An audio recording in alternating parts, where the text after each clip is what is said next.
Hello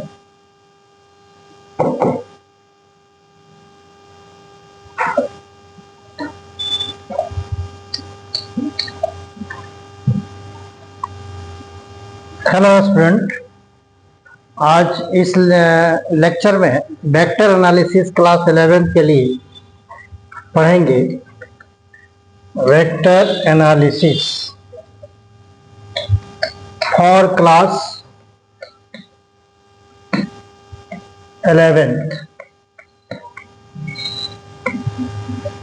इसमें इसके पहले जो है ना कुछ क्लासेस, कुछ लेक्चर बताया गया था और अगला क्लासेस इसमें हम लेंगे, अगला लेक्चर, और ये होगा यूनिट वेक्टर्स। टॉपिक क्या होगा? Unit vectors along X axis, Y axis and Z axis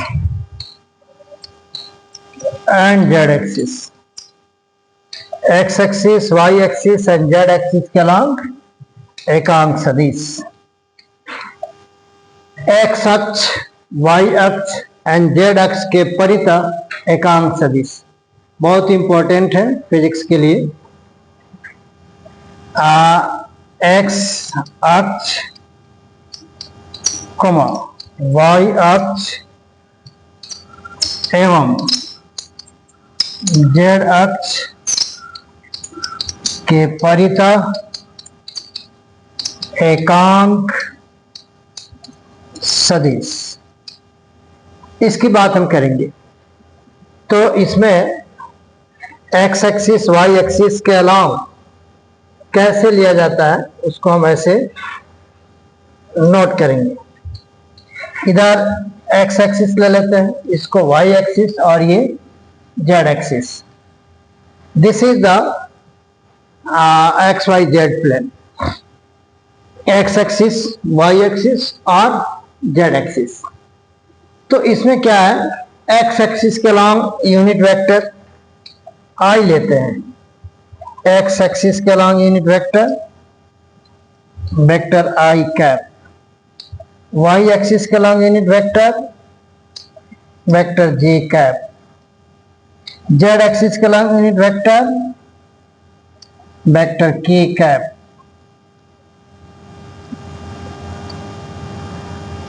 इस तरह से आई जे के साथ कितना एंगल बनाएगा?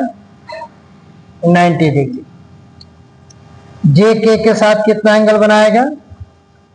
90 डिग्री। आई के साथ कितना एंगल बनाएगा? 90 डिग्री। तो एक तरह से ये बात हम लोग जानते हैं, इसमें बताया जाएगा कि unit vector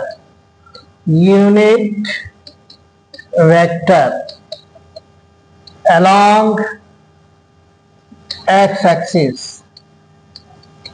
unit vector along x axis is equal to क्या होगा? वेक्टर आई कैप और वेक्टर आई।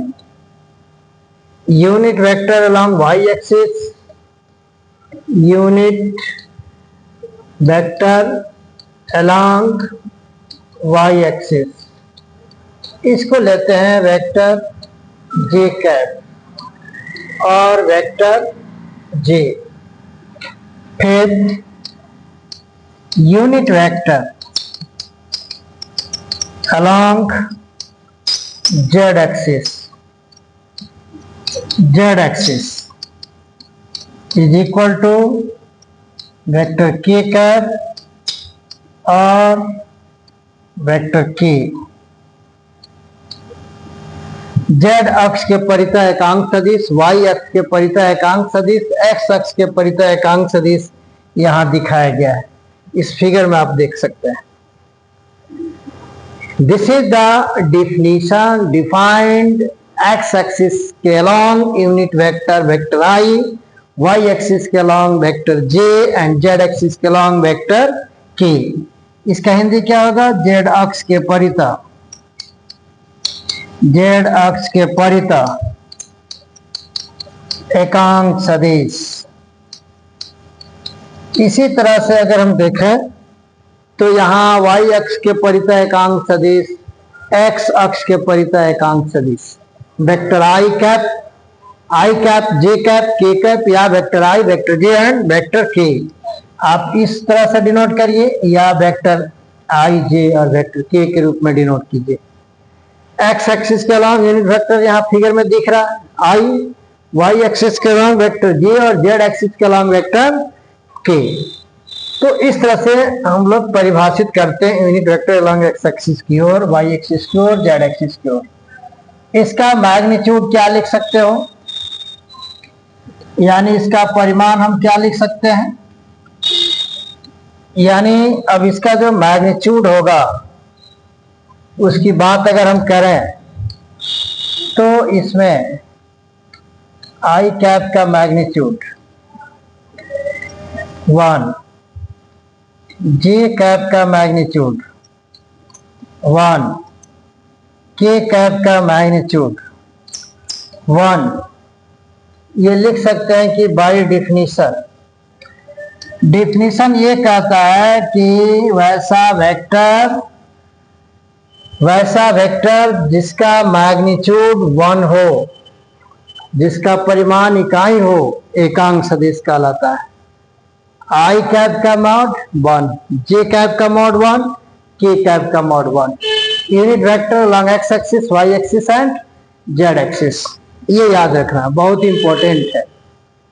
तो कभी भी कोई भी वेक्टर अगर x एक्सिस के अलॉन्ग लेते हैं, y एक्सिस के अलॉन्ग लेते हैं, z एक्सिस के अलॉन्ग लेते हैं, तो उसको यूनिट वेक्टर के रूप में कैसे लिखते हैं, यूनिट वेक्टर के टर्म में कैसे लिखते हैं, इसका एक एग्जांपल दे रहे हैं इस पर।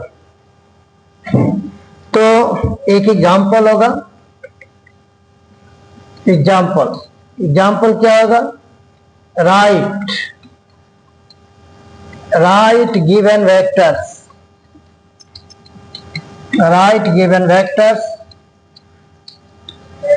in terms of unit vector,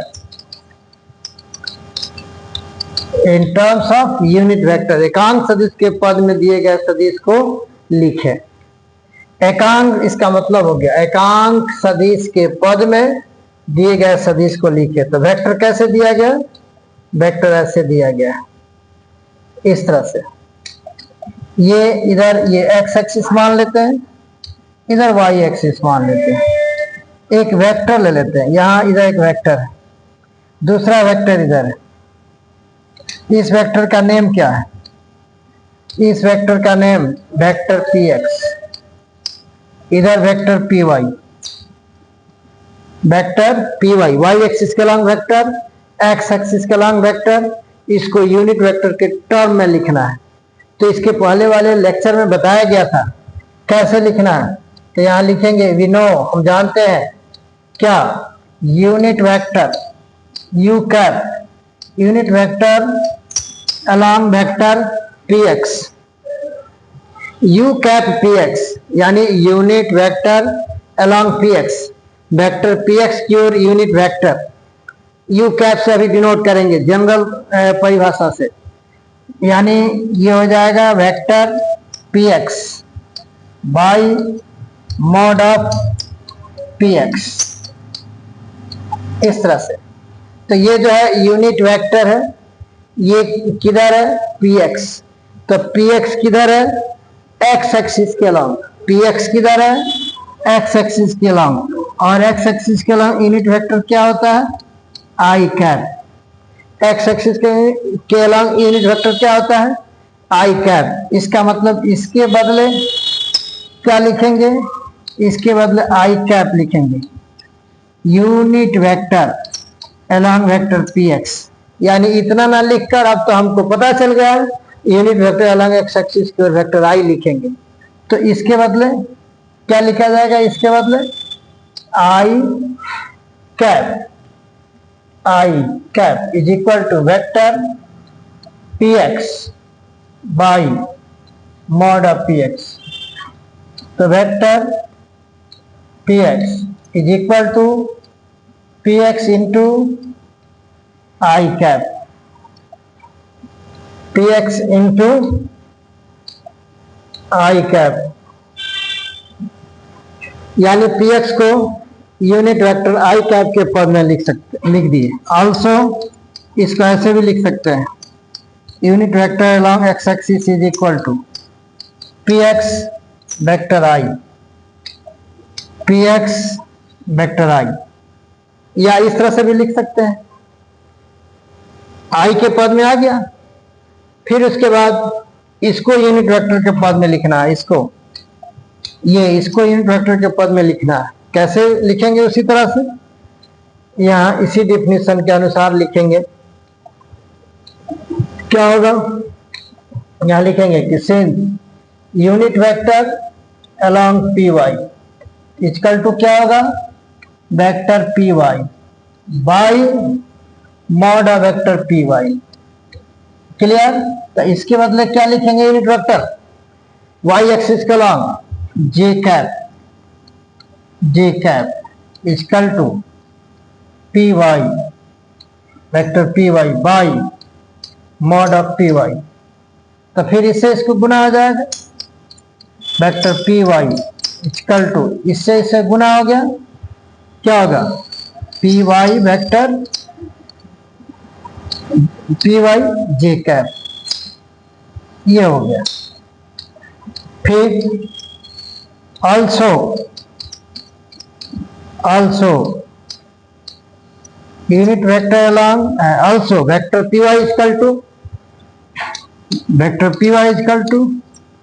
py vector j, vector py is equal to py vector j, ऐसे इसको डिनोट करेंगे, vector py is equal to py vector j। इस तरह से हो गया। तो ऐसे आई जे और के अगर जेड एक्सिस के अलॉन्ग होगा तो के टर्म में लिख सकते हैं। इस तरह से यूनिट वेक्टर्स को लिखा जाता है, आई जे और के टर्म में। अगला देखें तो नेक्स्ट टॉपिक आता है component of vectors, components of a vector, components of a vector, इसका दूसरा नाम होगा, और मैं लिख सकते हैं रिजोल्यूशन ऑफ ए वेक्टर, इसका दूसरा नाम रिजोल्यूशन ऑफ ए वेक्टर। तो रिजोल्यूशन ऑफ ए वेक्टर क्या है?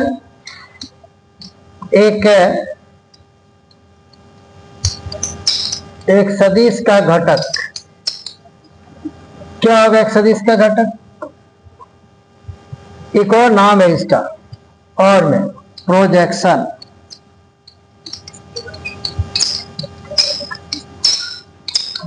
प्रोजेक्शन ऑफ ए वेक्टर,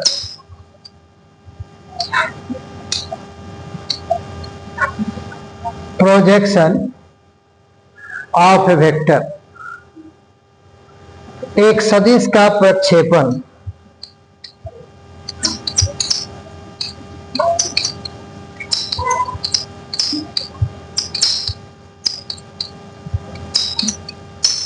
एक सदिश का प्रक्षेपण, ये हो गया, इसका हिंदी हो गया कंपोनेंट्स ऑफ ए वेक्टर। ये काफी इंपॉर्टेंट है हमारे फिजिक्स के लिए, बहुत ही यूजफुल है, ठीक है। इसकी बात अगर हम करें, यहाँ ले लेते हैं वाई एक्सिस, एक्स एक्सिस, ये ऑलरेडी इधर एक्स एक्सिस है, इधर क्या है वाई एक्सिस है, और ये वेक्टर है, वेक्टर ए एक्स एक्सिस के साथ एंगल क्या बनाता है? थीटा। अगर इस वेक्टर को एक्स की ओर अगर घुमा दें तो वो एक्स कंपोनेंट कहलाएगा। अगर वाई की ओर इसको रोटेट करा दें, घुमा दें 90 माइनस थीटा एंगल से, तो इसको वाई कंपोनेंट कहेंगे। अगर वेक्टर ए को एक्स की ओर घुमाएंगे तो एक्स कंपोनेंट, वाई की ओर घुमाएंगे तो वाई कंपोनेंट। एक्स की ओर घुमाएंगे अगर वेक्टर ए को, तो यहां से परपेंडिकुलर डालिए इस पर, इसका मतलब हो गया कि यहां से यहां तक वेक्टर ए एक्स हो गया। फिर इसके बाद यहां से इस पर परपेंडिकुलर डाल दीजिए यहां से, इसका मतलब क्या हो गया, यहां से अगर परपेंडिकुलर डालेंगे तो यहां से यहां तक वेक्टर ए वाई हो जाएगा। यहां से यहां तक क्या हो गया ax, फिर यहां से इस पर लंब डाला गया तो ये क्या हो गया ay। तो ऑलरेडी अगर देखें तो ये ay हो गया और ये क्या हो गया ax हो गया। अगर ये ax है तो ये भी ax हो जाएगा, और ay है तो ये भी ay हो जाएगा। वेक्टर a है, x की ओर घुमाएंगे तो x कंपोनेंट, y की ओर इसको रोटेट कराएंगे घुमाएंगे तो y कंपोनेंट। तो यहां से यहां तक x कंपोनेंट है तो ये भी x कंपोनेंट हो जाएगा, यहां से यहां तक y कंपोनेंट है तो ये भी y कंपोनेंट हो जाएगा। O P Q R। तो इस तरह से वेक्टर a का एक्स वाई प्लेन में थीटा एंगल बनाता है। तो x कंपोनेंट x होता है, y कंपोनेंट ay होता है। यहां पर वेक्टर a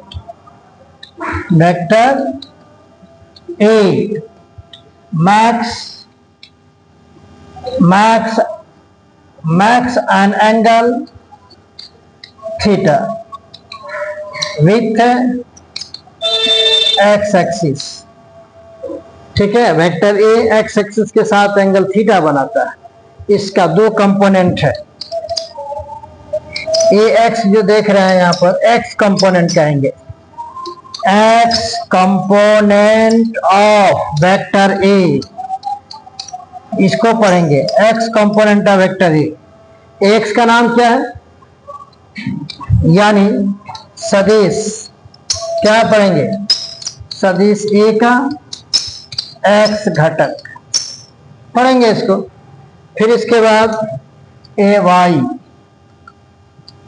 क्या है y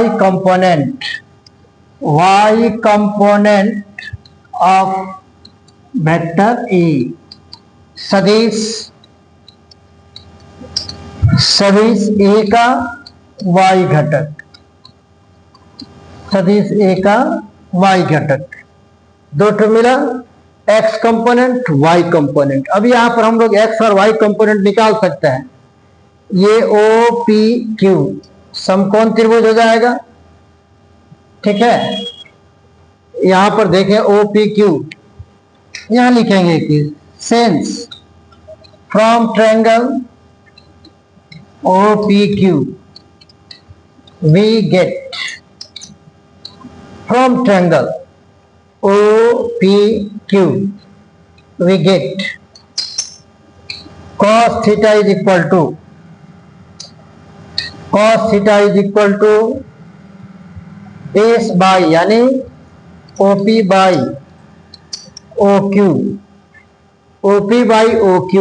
cos theta is equal to OP base ये हो गया, बेस यहां से यहां तक हो गया, बेस बाई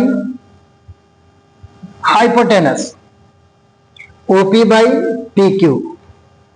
तो यहां क्या होगा OP बाई PQ, फिर क्या लिखेंगे OP के बदले AX, PQ के बदले OQ के बदले OP के बदले AX हो जाएगा, OQ के बदले AY हो जाएगा। तो क्या लिखेंगे यहां पर AX बाई A, ये हो गया cos थीटा। फिर क्या होगा AX is equal to A cos theta, AX is equal to A cos theta. ये हो गया x component, equation first, x component of vector A निकल गया। अब y कंपोनेंट निकाला जाए, यहां लिखेंगे अगेन यानी पुनः sine theta is equal to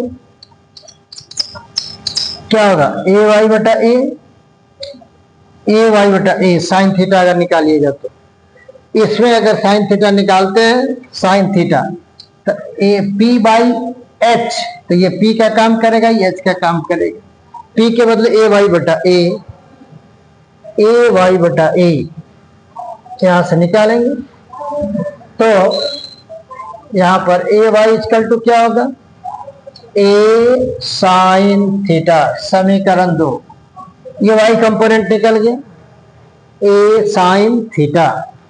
फिर क्या करेंगे ये पहला समीकरण दूसरा समीकरण दोनों को स्क्वायर करके जोड़ देना है, यहां लिखेंगे now Now squaring equation first and equation second and adding both we get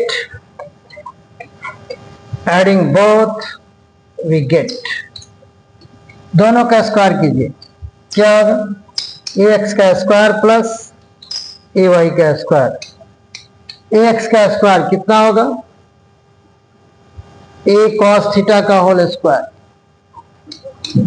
a cos theta का whole square plus a sin theta का होल स्क्वायर। फिर क्या होगा? a square cos square theta plus a square sin square theta. क्या होगा? a square into cos square theta plus sin square theta, ax का square plus ay का square. इतना result आ जाएगा। अब क्या करेंगे? इसका वैल्यू कितना होगा? 1 a स्क्वायर, इसका रिजल्ट क्या आएगा? तो ax का स्क्वायर इक्वल प्लस ay का स्क्वायर इक्वल टू कितना होगा? a square into 1। तो a square is equal to ax का स्क्वायर प्लस ay का square. a is equal to root under ax का स्क्वायर प्लस ay का square. Clear? तो it is, यहां पर देख ये निकल गया वेक्टर e का मैग्नीट्यूड x कंपोनेंट और y कंपोनेंट के टर्म में। इसको क्या कहेंगे? इट इज कॉल्ड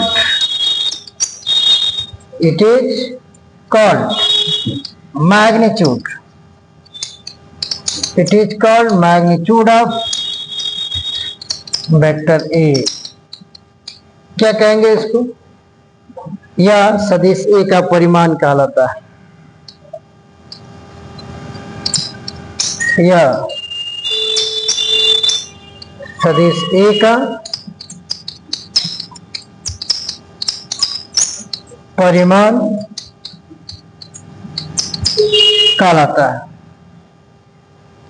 ठीक है, अब यहां पर इक्वेशन अब लिख सकते हैं कि now equation second divide equation first. We get first में सेकंड में फर्स्ट से डिवाइड करना है। सेकंड क्या है?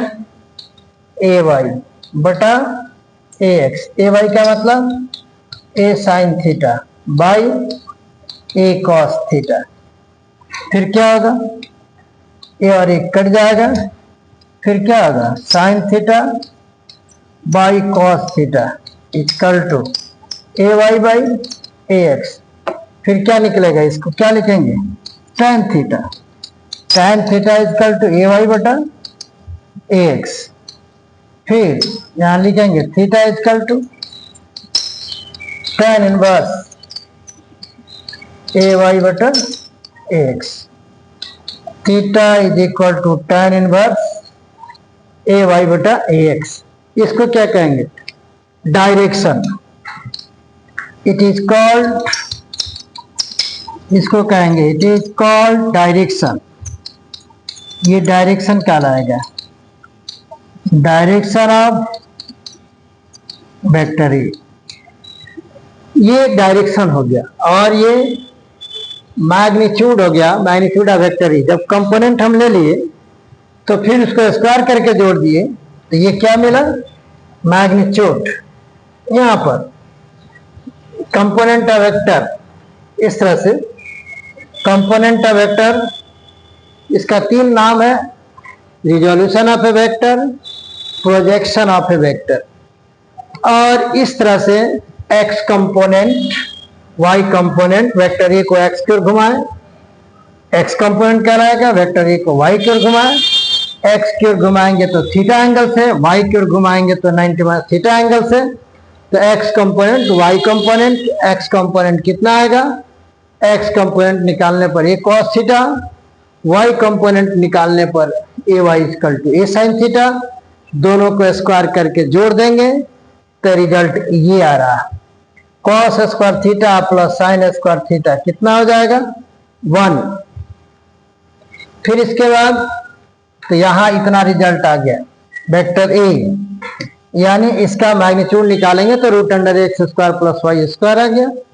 फिर इसके बाद क्या किए कि इक्वेशन सेकंड में 1 से डिवाइड कर दिए, तो tan theta equal to A Y बटा एक्स आ गया। थीटा इक्वल टू क्या आ गया tan इनवर्स ए वाई बटा X. It is called direction of vector A. ठीक है, तो ये कंपोनेंट ऑफ वेक्टर ए हो गया। यहाँ पर एक फॉर्मूला, इसका फॉर्मूला एक हम लोग को मिला। क्या फॉर्मूला? इसका एक फॉर्मूला मिल रहा। तो फॉर्मूला किस तरह का है? X component A X is equal to A cos theta, A Y equal to A sine theta. ये एक्स कंपोनेंट, ये वाई कंपोनेंट। ये कब मिला? ये तब मिला जब यहां पर x, ये हो गया y, x और y कंपोनेंट में यहां पर ये वेक्टर a ले लिया, x के साथ एंगल क्या बनाया? थीटा। तो y के साथ कितना बनाएगा? 90 degree minus theta. Vector a को x क्यों घुमाएंगे? तो ax यहां से यहां तक x कंपोनेंट, y क्यों घुमाएंगे? तो यहां से यहां तक ay। तो x कंपोनेंट कितना होगा? a cos theta. y component कितना होगा? a sin theta. ठीक है, हम इसको थोड़ा सा a cos theta, a sin theta को हम यहां पर लिख सकते हैं। यहाँ a sin थीटा को क्या लिख सकते हैं? a cos 90 degree minus theta लिख सकते हैं। ए साइन थीटा को ए कॉस 90 माइनस थीटा लिखेंगे। कॉस 90 माइनस थीटा बराबर क्या होता है? साइन थीटा होता है। तो वाई कंपोनेंट ऐसे भी हम लिख सकते हैं, x component a cos theta, तो y component a cos 90 minus theta equal to A sine theta. यानी फॉर्मूला के रूप में इसको और इसको ज्यादा उपयोग करते हैं, इसको और इसको। X component a cos theta, यानी एक्स और वाई कंपोनेंट में दोनों में कॉस ले सकते हैं, ये और ये। वाई के साथ एंगल क्या बना रहा है? 90 डिग्री माइनस थीटा। एक्स के साथ एंगल क्या बना रहा है? थीटा। तो ये एक्स और वाई कंपोनेंट होता है।